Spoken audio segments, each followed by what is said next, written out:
My father was an Army officer. He was an Army chaplain. And we moved around as a family in many different states and in a couple of foreign countries. It turned out that he was stationed twice, 2 tours of duty at Fort Knox, Kentucky. And I ended up doing almost all of my high school at Fort Knox. I graduated in 1964. The university has had a great reputation for decades in intercollegiate debate. And I had been a debater in high school, so when I came to the university, I wanted to participate. I had no idea when I started of the scale of the debate operation at Kentucky. And I stuck with it, and it turned out by the time I was a sophomore, I was sort of on the program. And in my junior and senior years, with another student, classmate named Bob Valentine from Bowling Green, we ended up representing the university in the national championship debates. I do remember as a freshman that the UK football team beat Ole Miss on an October Saturday, and they were ranked number 1 at the time, and the crowds surged up the streets, blocking traffic, chanting, "We're number 1."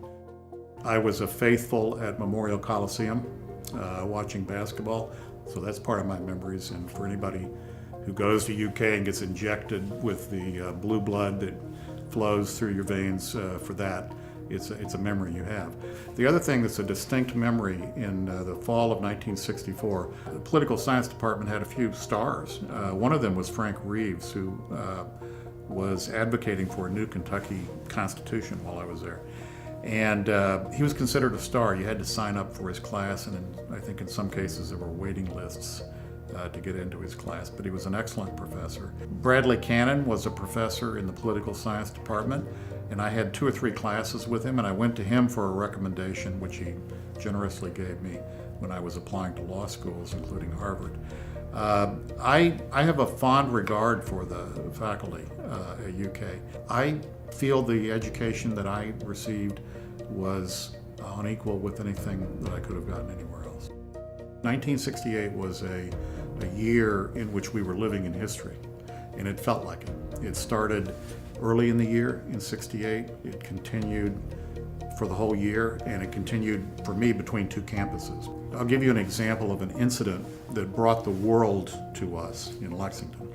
There was a program that was sponsored by the student government, and it brought speakers to campus. About the 3rd or 4th speaker who was scheduled was Muhammad Ali. He was scheduled to speak in April, and I was assigned to be his student host when he arrived. And I was to meet him at the airport, bring him to campus, introduce him at the program, and so forth. The problem was that 2 nights before he was scheduled, Martin Luther King was assassinated. So the program was canceled. There were riots in cities. In Lexington, those of us who were on campus as dormitory advisors were in a semi-lockdown position in the residence halls. And there were a few incidents, even on campus that evening. The world came to us, even if we thought we were not part of it. When I moved to Cambridge, that was accelerated. I look back on 68 as being a consequential year. It's probably the most consequential year for me. In 2014, I was in London, and I was finishing up my process of living there and being the managing partner. And it turned out that's the anniversary of the poem called The Wasteland by T.S. Eliot. And I was walking around the city looking at the landmarks that are mentioned in the poem The Wasteland. And literally it occurred to me, why am I doing this? And the answer was that literally 50 years before that, in 1964, I had gone into this honors English program, and it introduced me to a world of literature and poetry, which has stayed with me.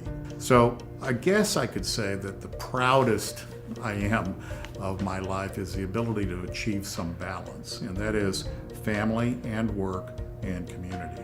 And I've tried to keep that balance throughout my career. Looking back on it, I know there are some things I might have done differently, but I'm actually pretty proud that I've kept those things in pretty good balance over time.